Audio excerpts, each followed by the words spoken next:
नवी मुंबई में एक जगह है उल्वे नाम का, जहाँ पे नवी मुंबई एयरपोर्ट बन रहा है, उससे पैरेलली कनेक्टेड है। और आज से 5 साल 6 साल पहले उस जगह को लोग इतना पूछते नहीं थे, मतलब कंस्ट्रक्शंस हो चुके थे लेकिन शहर से बाहर था तो लोग वहाँ जाते नहीं थे रहने के लिए, तो बिल्डिंग्स कंस्ट्रक्ट होके खाली पड़ी थी जी। तो ऐसी एक बिल्डिंग में एक फैमिली गई, तो मैं बताता हूँ, मेरे पास कॉल आया कि सर आपका नंबर मिला है, हम बहुत परेशान चल रहे हैं, सो प्लीज़ आप हमारे यहाँ पे आइए। मैंने पूछा क्या परेशानी है ये तो बताइए। तो कहते हैं कि हमारे घर में रात में ना अजीब अजीब हरकतें हो रही हैं, हमारी चीज़ें इधर से उधर शिफ्ट हो जाती हैं, लाइट्स ऑन ऑफ हो रहे हैं, पंखे हिल रहे हैं, मतलब बहुत अलग अलग हरकतें हो रही हैं, आप प्लीज़ आइए। और ऐसी कोई चीज़ मिलती है तो मुझे बड़ा फैसिनेटिंग लगता है कि हाँ अब तो देखना है। मैंने कहा चलो ठीक है मैं आता हूँ। एक दिन के बाद मैं उनके घर गया तो हस्बैंड वाइफ दोनों ही थे, और जब मैं आया तो मतलब काफ़ी डरे हुए थे वो लोग, बिकॉज़ मजबूरी थी कि वो उस घर को छोड़ भी नहीं पा रहे थे, उसी में रह रहे थे और वहाँ पे पैरानॉर्मल एक्टिविटीज़ हो रही थी। अब जब मैं गया तो मैंने पूछा कि क्या हो रहा है, पहले आप मुझे बताओ। दीपक भाई सच बताऊँ, आप सुनोगे ना तो आपके रोंगटे खड़े हो जाएंगे कि कैसे वो लोग ऑलमोस्ट 1 महीने से उस घर में रह रहे थे। 2 BHK फ्लैट था, एक रूम को उन्होंने बाहर से बंद करके रखा हुआ था, और वो कह रहे हैं कि रात को इसी रूम से एक्टिविटी होनी शुरू होती है। अच्छा। मैंने कहा ठीक है क्या एक्टिविटी होती है? तो कहते हम रूम को कितना भी बंद कर देना, ये दरवाज़ा अपने आप रात को खुलता है, और उसके बाद शुरुआत होती है हमारे किचन एरिया से। पहले किचन में ना बर्तन हिलते हैं, ढन की आवाज़ होती है, फिर लगता है कोई वॉशरूम के दरवाजे को नॉक कर रहा है। अगर हमने आवाज़ दे दी कौन है या क्या है तो ये और बढ़ जाता है, और अगर हमने इग्नोर किया तो हमें ऐसा लगता है कि पूरे घर में कोई चल रहा है, आ रहा है, जा रहा है, जैसे चलता हुआ पंखा धीरे धीरे अपने आप ऐसे ऐसे टेढ़ा टेढ़ा होने लगता है। और ये एक्टिविटी 3 साढ़े 3 बजे रात तक होती है, फिर उसके बाद बंद हो जाती है। तो मैंने कहा आपने मतलब फिर आप छोड़ दो इस घर को। तो उन्होंने कहा कि नहीं, हमारी अभी वो फाइनेंशियल कंडीशन वैसी नहीं है कि हम इस घर को छोड़ सके, सो रहना तो हमें अभी इसी में है, आप इसको ठीक करके दो। मैंने कहा ठीक है रूम दिखाइए, कौन सा रूम है? फिर हम उस रूम में गए।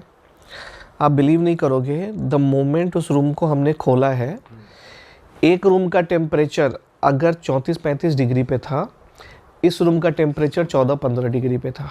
इतनी ठंडक। मैंने पिछले पॉडकास्ट में भी बताया था कि जहाँ भी निगेटिव एनर्जी आएगी वहाँ पे टेम्परेचर ड्रॉप होगा, ठंडक सी रहेगी, because negativity is what, it's lack of positivity. और एनर्जी जहाँ है वहाँ पॉजिटिविटी है, एनर्जी है मतलब गर्मी है, एनर्जी नहीं है मतलब ठंडक है। तो आप मतलब बीच में खड़े होकर पूरा देख सकते थे कि यहाँ पे 34-35 डिग्री की गर्मी है, यहाँ 14-15 डिग्री की ठंडक है। मैंने इनको रोका, आप रुको। मैं अंदर गया, आह्वान किया मंत्रों से। मैंने कहा जो भी शक्ति है पहले मुझे इशारा दो कि तुम यहाँ पे हो। जैसे आपकी वो पेंटिंग टंगी है ना, ऐसे एक कैलेंडर टंगा था वहाँ पे, वो अपने आप हिलना शुरू हो गया।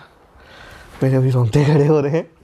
वो कैलेंडर ऐसे दाहिने बाएं हिलना शुरू हो गया, क्योंकि मैंने मंत्रों से इन्वोक किया था कि अगर तुम हो तो पहले मुझे इशारा दो। जनरली हम अपना पेंडुलम लेके जाते हैं, जो डाउजिंग रॉड होता है, रॉड से तो हम कैच कर लेते हैं कि भाई जो भी है जहाँ भी जा रही है उसको हम कैच करते हैं। या हमारे पास EMF मीटर होता है कि EMF मीटर हम ऑन करेंगे, अगर कोई निगेटिविटी है उस मीटर में मालूम पड़ जाता है। आपने देखा होगा, ghost hunters they use it. But मैं भाई माता रानी का साधक हो तो मीटर्स आपके भरोसे के लिए चाहिए, हमें तो पता चल जाता है। मैंने बोला कि हो तो बताओ। कैलेंडर हिलना शुरू हुआ, मैं समझ गया कि यहीं पे है।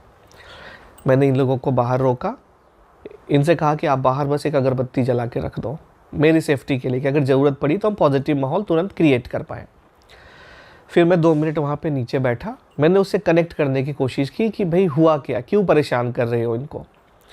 आँख बंद करके जब मैंने साधना में देखा तो एक 20-22 साल की लड़की थी जिसने इस घर में सुसाइड किया था, और उसने बहुत ही मतलब विषम परिस्थितियों में सुसाइड किया था कि मैं पॉडकास्ट पे नहीं बता सकता। उसकी वो हालत कर दी गई थी कि मजबूरन उसने सुसाइड किया, और ये बात बिल्डर ने बताई नहीं किसी को। सर बताओ ना, सुसाइड क्यों करा उन्होंने?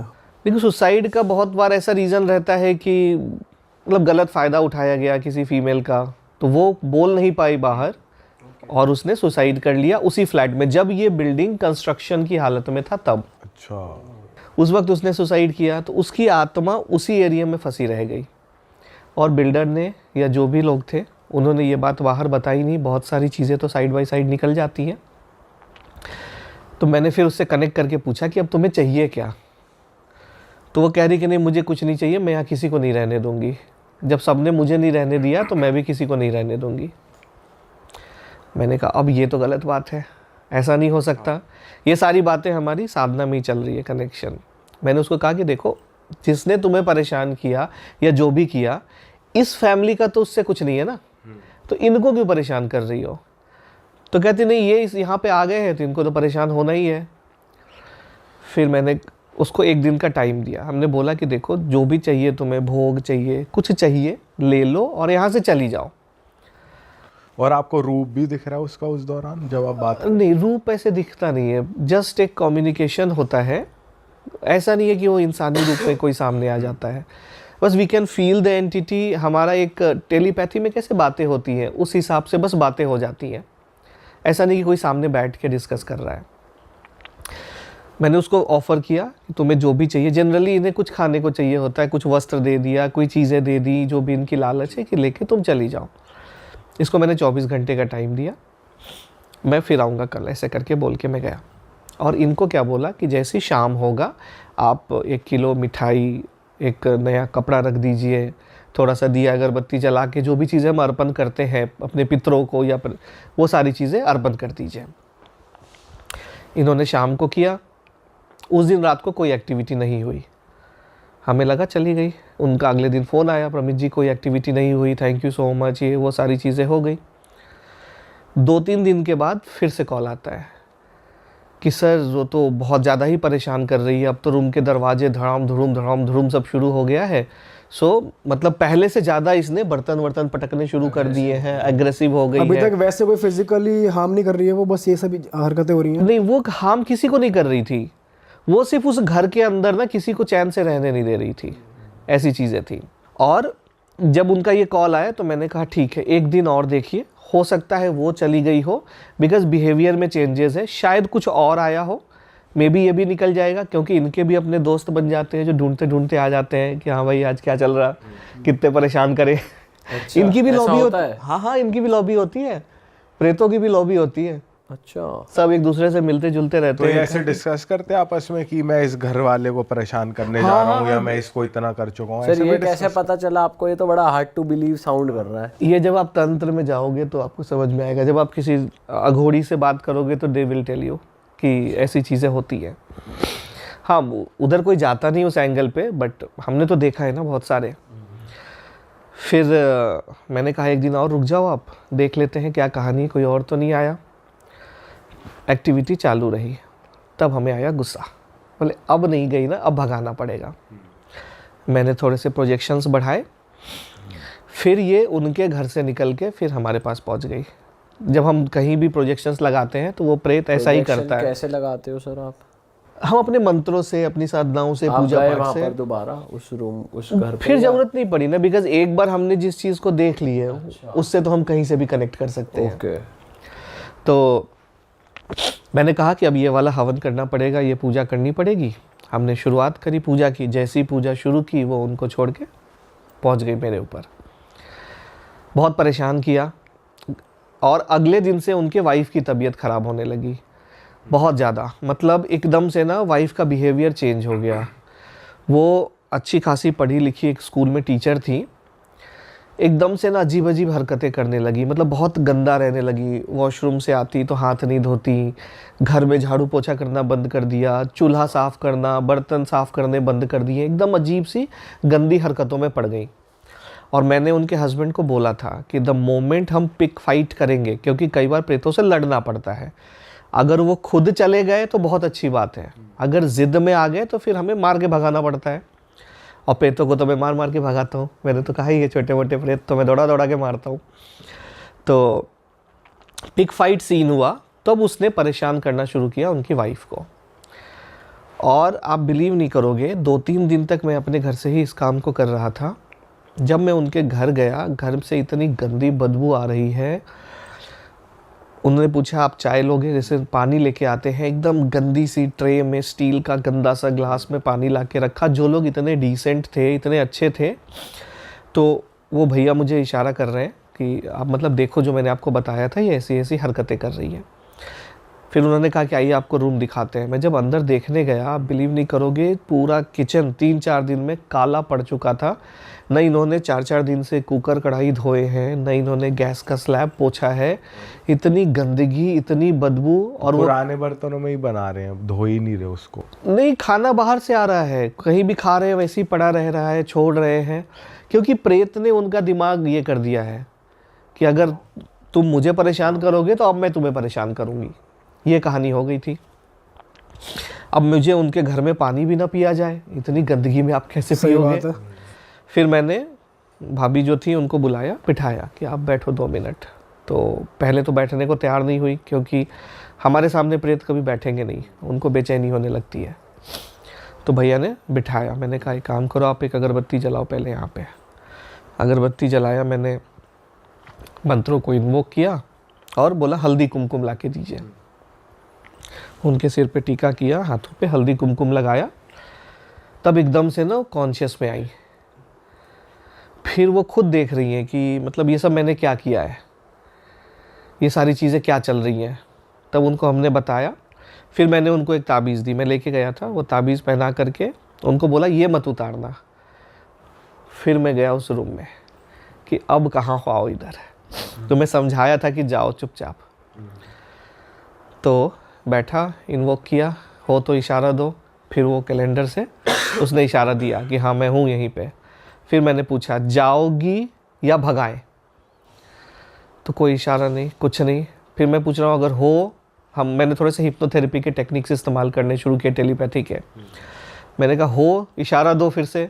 जो मैं सवाल पूछ रहा हूँ, अगर ये चीज़ है तो कैलेंडर बाएं की तरफ करो, ये चीज़ है तो दाएं की तरफ करो, करके वो सब कुछ बता रही है। फिर लास्टली मैंने पूछा कि जाओगी कि नहीं, अगर नहीं तो राइट साइड करो। उसने राइट साइड किया। मैंने कहा ठीक है। हल्दी कुमकुम था हमारे पास। फिर मंत्रों को पढ़ा, पूरे घर में दीवारों पे चारों तरफ मैंने तिलक लगा दिए। बोले अब तुम रह के देख लो इस घर में। फिर उस समय फिर मैंने पूछा हो तो इशारा दो, कोई इशारा नहीं आया, चली गई वहाँ से। फिर मैंने घर को चारों तरफ से प्रोटेक्ट किया। इनको बोला कि अब यहाँ नहीं आएगी, आप निश्चिंत रहो। और जो भी थोड़े बहुत मुझे एनर्जी के सेंसेस लगे वो मैंने कैद किया। मैं अपने घर आ गया।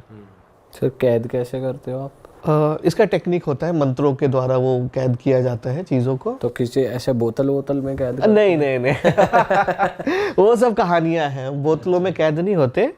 टेक्निकली क्या होता है कि जब भी आप किसी देवता को सिद्ध करते हो तो देवी देवताओं के बहुत सारे सेवक होते हैं, ये सारे काम वो लोग करते हैं। जैसे राजा को अगर किसी को कैद करना है तो सिपाहियों को बोलता है ना इनको पकड़ के रख लो। तो वैसे ही अगर हम माता रानी को बोलते हैं कि माँ ये परेशान कर रही है, अपने सेवकों को बोलो कि इसको पकड़ के लेके जाएं। तो वो ये सब डिवाइन खेल है, ये अपने आप सब इशारों में होता है। फिर उसको कैद किया। फिर रात को जब मैं अपने घर पूजा पे बैठा तो फिर इसको पूछा कि अब बता क्या करना है। तो कह रही कि नहीं मैं भी फंसी हुई हूँ, मुझे यहाँ से छुटकारा दिलाइए, मुझे जाना है यहाँ से। मैं भी यहाँ पे बहुत खुश नहीं हूँ, लेकिन गुस्से में मैं खुद ही फंसी हुई हूँ। फिर मैंने पूछा क्या चाहिए? तो शी इज़ लाइक कि नहीं मुझे कुछ चाहिए नहीं, लेकिन मुझे बस यहाँ से आप निकालो। फिर मैंने, हमारे एक पंडित जी हैं बोध गया में, उनसे बात करी। उनको बोला कि इसका अंतिम संस्कार करना है। अंतिम संस्कार कराया। विष्णुपद मंदिर जो है बोध गया में, जहाँ पे विष्णु भगवान के पद चिन्ह आज भी हैं, वहाँ पे इसके पिंडदान करवाएं। और विष्णुपद मंदिर में ऐसा आशीर्वाद है कि पिंड, अगर किसी भी प्राणी का पिंड वहाँ रख दिया जाए तो उसको मोक्ष मिल जाता है। That place we have seen कि माथेरन has some of the best haunted locations in India so far. मतलब आप वो जगह में एंटर करोगे, वहाँ उस जगह की वाइब ही अलग है। आप ही को पता चल जाएगा यहाँ पर अलग ही है कुछ सीन। अच्छा, सुंदर, जितनी सुंदर है उतनी ही वो डार्क भी है। स्कैरी है। कुछ ऐसी हिस्ट्री रही है उसकी? हिस्ट्री ऐसा कुछ तो डार्क नहीं है। जनरली हिस्ट्री वहाँ की ये है कि जब ब्रिटिशर्स लोगों ने अभी ब्रिटिशर लोगों ने सारे पहाड़ों पे कैप्चर करके रखा हुआ था। उन सबको चाहिए था कि अच्छा व्यू के साथ घर वर बनाएं। तो उन्होंने कुछ तो बनाया, लेकिन बहुत सारे ऑफ दीज हमारे जो पारसी लोग जो हैं वो भी जाके अपना घर वर वहाँ पे बनाए। लेकिन कुछ फैमिलीज ऐसी थी जो कि 100 साल पहले 150 इयर्स अगो ऐसा घर बना दिया, लेकिन कभी वहाँ पे रहे नहीं, और रहे भी थे तो कुछ साल रहे, फिर अगर उनका देहांत हो गया तो they no one took over the properties, तो now they like abandoned. And जहाँ पे खाली वो ना बोलते हैं खाली दिमाग शैतान का घर, वैसा है, खाली जगह दिखी और लोग पहुंच गए क्राइम करने के लिए, इलीगल काम करने के लिए।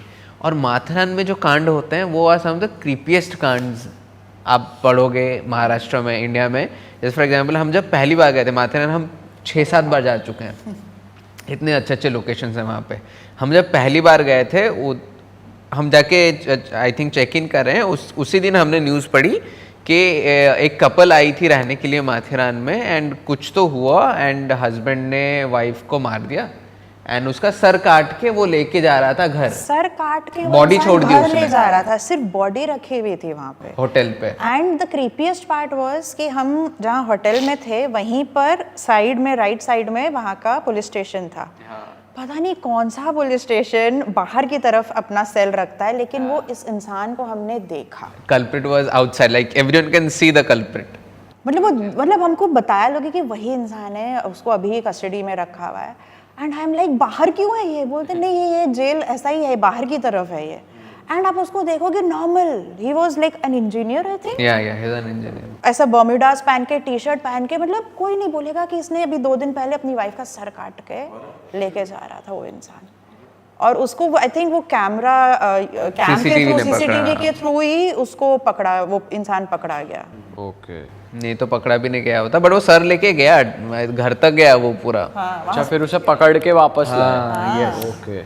सो माथेरान की कहानियाँ ही ऐसी हैं। सो अभी जब खाली मिल जाता है, कैसा है ना, because it's a very close knitted community वहाँ पे, तो what ever happens in Matheran stage in Matheran that way. क्योंकि अगर 30% लोग जो रहते हैं आर वहाँ के नेटिव, द रेस्ट 70% है टूरिस्ट जो जाते हैं आ जाते हैं, कोई रहता नहीं है वहाँ पे। एंड गर्मी में it's too hot, you can not handle, so only winters are great, and बारिश में तो यू ओनली फॉल, क्योंकि इतना स्लिपरी हो जाता है वहाँ पे।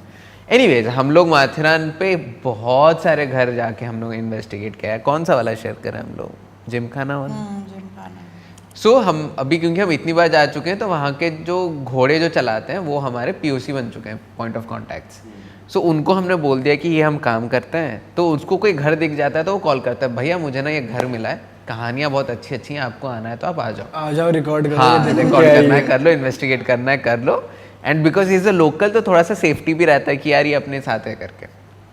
तो ऐसे करके लास्ट ईयर की बात है, दिस ईयर की बात है, लास्ट ईयर की बात है, लास्ट ईयर यही सितंबर की बात है, जब हम जाके पहुँचे वहाँ पे, एक जिमखाना था, बड़ा सा जिमखाना, और जिमखाना में बोला कि जिमखाना के सामने there was a field also, and बोला कि वहाँ पे बच्चे लोग पहले खेलते थे शाम को सुबह, बट अब से इंसिडेंसेस इतने ज़्यादा एक्टिव हो गए हैं जिमखाना के अंदर, which is abandoned, it's a huge property, huge ceiling, like it must be like a 15-20 feet ceiling, and you know जैसे जिमखानाज होते थे पहले ज़माने के। इट वॉज एस्टैब्लिश हम 1930s 40s ऐसा के अराउंड में था, अबैंडन हो गया है फिर। एंड बोलता है कि अंदर से किसी फीमेल की चिल्लाने की आवाज़ आती है, like she is crying for help, बहुत ज़ोर से चिल्लाती है। एंड एक लेडी है जो मराठी में कुछ बोलती है, लेकिन उनको समझ में नहीं आता, मतलब this people don't get. And अगर बॉल गया वहाँ पे तो कोई नहीं जाएगा लेने के लिए। और ऐसा बीच में क्या हुआ कि कोई अगर इस तरह पास भी करता है तो उनको ऐसे लाइट ऑन ऑफ होती दिखती है, जबकि जिमखाने के अंदर कोई लाइट वगैरह है ही नहीं। तो उसके बाद से स्प्रेड हो गया हर जगह कि वो पाथ के थ्रू कोई नहीं जाएगा, वहाँ पे कोई खेलेगा, हॉन्टेड है वो हॉन्टेड है करके। तो हमने कहा ठीक है, हम जाके पहुँचते हैं। हम जाके देखे तो सब जगह पे पतरा लगा हुआ है वो एंट्रेंस के थ्रू, बट एक एंट्रेंस खाली था।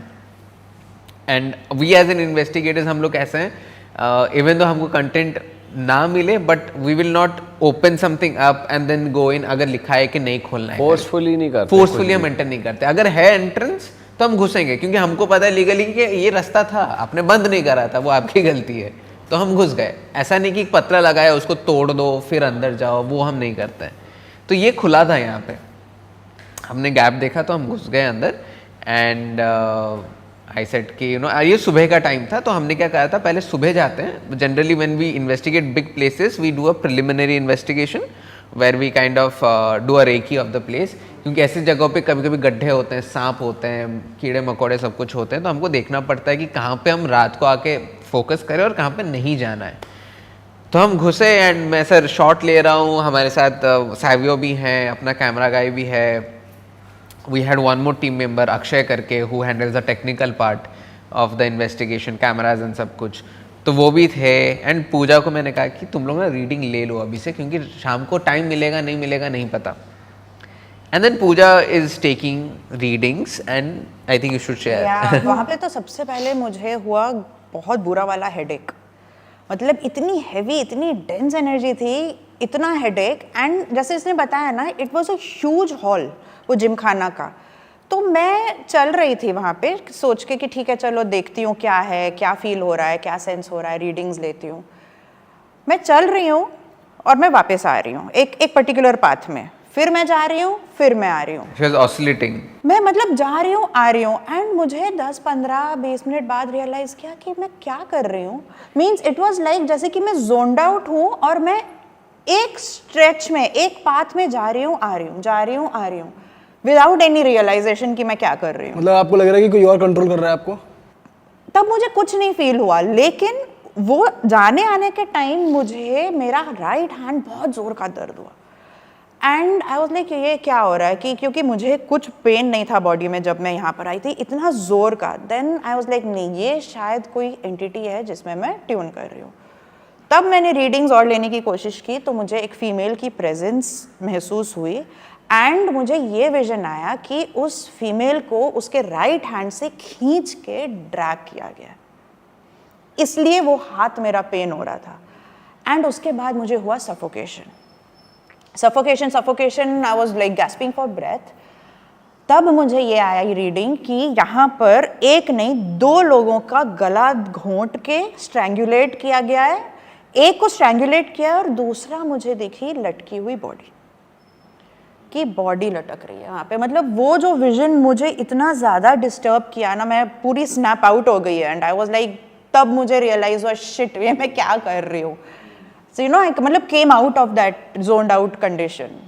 तो मैंने उसको बताया नहीं, इससे ज़्यादा मुझसे नहीं हो रहा है, बिकॉज ये बहुत ज़्यादा, मेरा हाथ भी दुख रहा था, वो स्ट्रैंगुलेशन वाली फीलिंग जो आ रही थी वो आ रही थी.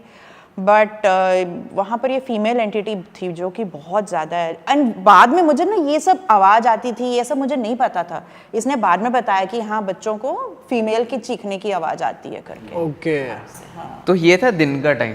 अभी हम लोग का अभी टाइम था कि मतलब हम लोग निकल के जाने वाले थे. निकलते निकलते सैवियो ने नोटिस करा कि अरे आगे there is another property which is kind of, मतलब एक सीढ़ी उतर जाओ तो उधर है, जो कि किसी को पता नहीं, मतलब गांव वालों को पता है, but they were only mentioning the Gymkhana. No one is mentioning that place. This place was a school और ऐसा बच्चों का हॉस्पिटल जो होता है ना, वैसा कुछ है. 3-4 रूम है. कुछ था. हाँ, बच्चों से रिलेटेड कुछ है. 3-4 ही रूम्स हैं. लेकिन कैसा है ना कि when you are walking down that place, एक तो you see the building and you feel like अच्छा ये तो कोई normal सा abandoned property है, बट सामने you will see all this beautiful flowers, बहुत सब ऐसे खिले हैं एकदम. एंड जनरली अगर आप बहुत अच्छे वाले फ्लावर्स देखते हो कोई घर के सामने, it's very attractive, it's very welcoming कि अच्छा वो घर बोल रहा है कि अंदर आओ. लेकिन एक abandoned property आपको वेलकम क्यों करना चाहता है? Makes no sense. And we as an investigator, we have been working in this field for way too long to start just believing कि अरे हाँ यार कितने अच्छे फ्लावर्स, एंटिटीज तो मस्त होंगी, अच्छी वाली होंगी वहाँ पे. हमें कहा नहीं कुछ तो गड़बड़ है. तो मैं चल के जा रहा हूँ, तो I just notice, I don't say anything to these people. And then we enter and हम देखते हैं वहाँ पे एक्सरे मशीन्स हैं पुराने ज़माने के, सब पड़े हुए हैं, ऐसे सब हॉस्पिटल में जो चीज़ें होती हैं वहाँ पे पड़ा हुआ है. एंड ये लोग साइकी रीडिंग ले रहे हैं. And there was one main room जहाँ पे वो एक्सरे था. I entered and I had such a sharp headache मेरे सर पे कि वो कैमरा में रिकॉर्ड हुआ कि आई एम जस्ट, मैं ऐसे घुसा हूँ, इतना हुआ मैं सडनली घूम गया वहाँ पे. I am like I can not enter this place, but this people are going in fine. And I am like यार मैं तो साइकिक भी नहीं हूँ, मैं तो सेंस भी नहीं करता जैसे पूजा और सैवियो करते हैं, मैं इतना अफेक्ट क्यों हो रहा हूँ यहाँ पे. बट फिर भी मैंने कहा कि नहीं अंदर जाके देखते हैं. एंड ये this people are taking their readings and all. And फिर मैं और एक चीज़ नोटिस करता हूँ कि ये एंटर हमने सामने से करा, उसके पीछे की तरफ देयर इज अनदर डोर, वो डोर के बाहर वहाँ पे मच्छर भरे पड़े हैं, जो कि you know there must be at least what 30-40 mosquitoes एक झुंड में है वो लोग। लेकिन जनरली अगर आप खड़े हो एंड मस्कीटो का कैसा है ना, if they sense warmth in your body they will get attracted to you. इसलिए बहुत लोगों जिनका पसीना बहुत छूटता है उनको मच्छर बहुत काटते हैं। तो अगर उन लोगों को सेंस हुआ कि अच्छा ब्लड है आसपास and there is warm, they will try to come in and वो लोग काटने की कोशिश करेंगे।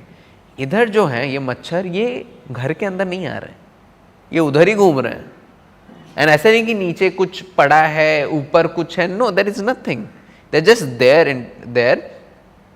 एंड आई एम लाइक नहीं, ये कुछ तो गलत है, there is something in disguise here. कुछ तो ये ना हाइड करने की कोशिश कर रहा है through flowers, through mosquitoes, through all those things and सब कुछ। फिर इन लोगों को मैंने पूछा कि इन लोग का रीडिंग क्या है करके। सावियो बताता है कि ही सॉ अ लेडी जिसको बेंड करके गला काट दिया गया था उसका, यहीं पे in the same place. What did you sense? मैं बच्चों की एनर्जीज में ट्यून कर रही थी। Yeah, she was sensing there lot of बीमार बच्चे और someone जो कुछ भी था वहाँ पे सबको वो entities वगैरह फील हो रही थी। Then they both of them say कि नहीं, यहाँ पे वो सब entities हैं बट शायद अभी उतने strong नहीं है यहाँ पे, you know, main hub is that gym खाना। I said no, I differ here. My feeling says something else. My feeling says कि जो आप लोगों को दिखाया जा रहा है is very limited disguised part of this place. There is something else that's hiding everything. मतलब बाहर से इतना सुंदर करके रखा हुआ है वो चीज़ को ताकि लोगों को अंदर का माल ना पता चले। It's like hiding a murder in plain sight, for example. तो वो घर में फ्लावर्स हैं, सब कुछ हैं, तो आप बाहर से देखो यार मस्त जगह है, यहाँ पे तो कुछ होगा नहीं, लेकिन when you go inside, you start investigating, then you figure out, oh shit, it's so freaking dark यहाँ पे। हमने कहा ठीक है, अभी I think we have got enough of this readings, हम सनसेट के बाद हम लोग आएंगे and will investigate. And I think as psychics ये एक ऐसी जगह थी जहाँ पर हम ट्रिक हो गए। हम ट्रिक हो गए, मतलब हमारी रीडिंग्स ट्रिक हो गई। हाँ। अच्छा, मतलब आपको भी आपकी को जो दिखा, एक्चुअली वो जो कह रहे हैं कि कुछ दिखाया जा रहा था। हाँ, जो हमको वो दिखा जो वो हमें दिखाना चाह रहे थे, रियलिटी छुपा दी गई थी। आगे चलते हैं भाई। हाँ, शाम में वापस आते हो आप लोग?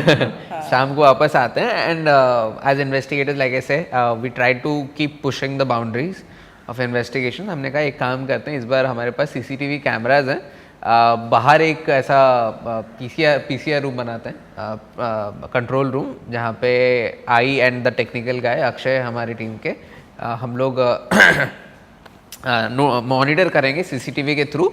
पूजा और सावियो को अंदर अकेले भेजते बिना कोई लाइट के, यू नो, देखते हैं कि क्या है वहाँ पे, क्योंकि these people are such sensitives and क्योंकि ये लोगों को इतना कुछ सेंस हो रहा है। मैंने उधर बोला भी पूजा को कि you are sensing so much, what will happen if we just send you without any gadget, without any lights, just to feel the place? And I just wanted to know कि अंधेरे में जब इनको सेंसरी कुछ नहीं दिख रहा है, सिर्फ अंधेरा ही दिख रहा है, उनको और क्या फील हो रहा है और क्या रीडिंग्स आ रही हैं। सो ये लोग अंदर गए एंड हम लोग मॉनिटर कर रहे हैं। अंदर जाते ही सावियो से इसके पूछा, do you see this person hanging वहाँ पे? उसने एंड आई एम लाइक, हमने मॉनिटर कर रहा हूँ, मैंने कहा what, I don't see any person hanging वहाँ पे। बट दीज बिंग साइकिक्स, उनके साइकिक विजन इतने एनहांस हो गए और अंधेरे में, now there is seeing apparitions लटका हुआ वहाँ पे। अरे जो कि वहाँ पे लटका हुआ, तो उसने जैसे ही बोला डू यू सी, पहले मुझे नहीं दिख रहा था, उसने पॉइंट किया, then I was like shit, दिखा। लेकिन the moment I saw that ना, लाइफ में पहली बार मुझे कोई एंटिटी अपने इतने पास में महसूस हुई, मेरे पीछे खड़ी हुई। मैंने बोला दिख वहाँ लटका हुआ रहा है या रही है, लेकिन वो मेरे पीछे खड़ी है, क्योंकि जैसे कि सांस लेता है ना कोई एक आपके पीछे खड़े होके, मुझे लिटरली मेरे कान के पास वो महसूस हो रहा था।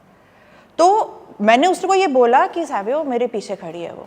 सावियो ने पीछे देखा मेरे एंड उसने अपनी आँख घुमाई and the next moment he saw her standing right in front of me, like fraction of the zip करके, जैसे यहाँ से यहाँ पर। बोलता हाँ वो बाजू में खड़ी है अब तेरे। It was the first time, I am telling you, कि मुझे वो जो दिखा है, मतलब मेरी फट गई थी उस टाइम। वो उस टाइम पे डरावने थे जो भी वो थी एंटिटी, या फिर वो नॉर्मल ह्यूमन बॉडी में आपको दिख रहा था? It was a dark shadow that we saw, जो कि ऑलमोस्ट मेरे हाइट की थी। मेरे से थोड़ी छोटी होगी शायद, लेकिन फीमेल फिगर अपैरिशन प्रॉपर एंड वो प्रॉपर सेंस हुई मेरे पीछे खड़ी हुई। एंड वहाँ पे हमने सीसीटीवी लगाया था। सीसीटीवी अभी आजकल एआई वाले आते हैं ना कि अगर कुछ मूवमेंट हुआ तो इट विल नोटिफाई यू कि कुछ मूवमेंट हुआ करके। एक तो अंदर लगाया था जो इनको कैप्चर कर रहा था, एक लगाया था हमने कॉरिडोर में ताकि बाहर की तरफ से भी हम कवरेज ले पाएँ। तो वो बार बार बता रहे कि समथिंग मूव्ड। मैंने कहा कुछ मूव हुआ ही नहीं, हम देख रहे हैं सामने। वो बताया ही जा रहा है कि समथिंग मूव्ड। फिर मैं चल के गया वहाँ पे और चल के जाके मैंने रखा रैम पॉड अपना। जैसे रैम पॉड रखा है मैंने, वो जो बजना चालू किया है वहाँ पे कॉन्स्टेंटली, मतलब आई हैड टू से देम के do you guys sense this much intensity inside also, क्योंकि बाहर तो RAM pod is going crazy. फिर ये लोग थोड़ा देर वहाँ पे 15-20 मिनट अंदर घूम के मैंने कहा कि आप लोग आ जाओ, हम लोग अभी इन्वेस्टिगेट जब वो आपके सामने खड़ी थी स्पिरिट, उसके बाद कुछ नहीं हुआ रास्ते में, मतलब उसके बाद क्या हुआ जब नहीं तो वो एंटिटी सेंस हुई हमको, उसके बाद इसका वॉकी टॉकी पे मैसेज आया कि विंडो के पास जाओ, वहां पर रेमपॉड पागल हुए जा रहा है विंडो के बाहर। तो हमने वो एरिया छोड़ के हम फिर दूसरे एरिया में चले गए थे। या सो फिर इनको बाहर निकाला हमने एंड हमने कहा कि ठीक है काम करते हैं, will go inside now. But this time the plan was कि हम लोग एस्टेस करेंगे वो जो स्पिरिट बॉक्स के साथ, बट हम कैरी कर रहे थे Tesla coils. Now Tesla coils are basically energy batteries entities के लिए। Tesla coil कैसा होता है ना, it radiates electricity। अगर आप Tesla coil लोगे बड़े वाले, ये साइज़ के आते हैं, बड़े भी आते हैं, ये साइज़ का भी अगर आप लोगे एंड वो नॉर्मल बैटरी के साथ चलते हैं, अगर वो आपने चालू कर दिया, आपने एक बल्ब पकड़ा उसके बाजू में, तो बल्ब बिना कनेक्ट करे ही जल जाएगा। इतनी आयोनाइज हो जाती है वो एरियाज। तो जितना आयोनाइज होगा, मतलब जो एंटिटीज़ हैं, जो स्पिरिट्स हैं, उनको उतना ही ज़्यादा एनर्जी मिलेगा टू मैनिफेस्ट। तो हमने क्या करा, हमने कहा Pooja you sit on in the centre and आपके अराउंड हम लोग टेस्ला कॉइल्स डाल देंगे। एंड क्योंकि शी इज़ इन एस्टेस में बी शी विल हियर मोर, तो पूजा को हमने बैठा दिया, टेस्ला कॉइल्स हमने डाल दिए। मैंने एक गैजेट पकड़ा एंड कैमरा मेरे पास था, साबियो खड़ा था एंड हमारा कैमरा का खड़ा था एंड बाहर हमारे टेक्निकल बंदे जो हैं वो बैठे थे। एंड बंदे मतलब नहीं, एक ही इंसान ही बैठा था, उनकी भी जान पे जान थी कि मैं अकेला बैठा हूँ वहाँ पे करके। बट हमने जब इन्वेस्टिगेशन चालू किया, वो डायरेक्टली स्टार्टेड विद एस्टेस and started asking basic question कि कौन है यहाँ पे, नाम क्या है। एंड जब हमने पूछा नाम क्या है, आई थिंक और द नेम गौरी, नाम आया गौरी करके। Now that is when you know it is things like these when you start asking the logical side of your brain कि out of all the names in the world you hear a female name coming from a place जहाँ पे female के ऊपर ही readings मिली हैं आपको। तो मैंने कहा कि गौरी अगर आप यहाँ पे हो तो क्या कोई आवाज़ करके दिखा सकते हो हमको या फिर गैजेट में बता सकते हो। एंड उसी बीच क्या हुआ, जैसे मैं बता रहा हूँ कि रैमपॉड इज स्टिल गोइंग ऑफ, वो अभी भी बंद नहीं हुआ है, 15-20 मिनट से चालू है वो। मैंने साहिबो को कहा कि तू ये ट्राईफील्ड ले एंड आप जाके वहाँ पे खड़े हो जाओ वो कॉर्नर पे जहाँ पे वो बज रहा है, देखते हैं वहाँ पे क्या होता है। एंड जब हम इन्वेस्टिगेट करते हैं हमारे फ़ोन्स आर ऑल इधर स्विच्ड ऑफ और ऑल अराउंड एयरप्लेन मोड ताकि गैजेट्स पे कुछ मैनिपुलेट ना हो। एंड वो चल के जा रहे हैं साहिबो एंड जाके ही स्टैंड्स। ना generally the gadget we use TriField जिसको हम बोलते हैं, वहाँ पे अभी मैं अगर आपको कॉन्टेक्स्ट दूँ तो जो गैजेट्स होते हैं हमारे दे आर ऑल, उनका जो बेस रीडिंग है वो 0 है, which should be EMF should be 0 everywhere for our human mind to function properly. अगर वो 5 से ज़्यादा हुआ या फिर 10 से ज़्यादा हुआ तो it can affect you in a way, वो आपको ड्रेन कर देगा, आपको बहुत टायर्ड लगेगा, आपको हेलुसिनेशंस होंगे, आपको ख़राब ड्रीम्स आएंगे, आपका स्लीपिंग पैटर्न जाएगा। तो इसलिए बोलते हैं वाईफाई से दूर रह के सोया करो, नहीं तो डेटा ऑफ करके सोया करो, that's what it is said.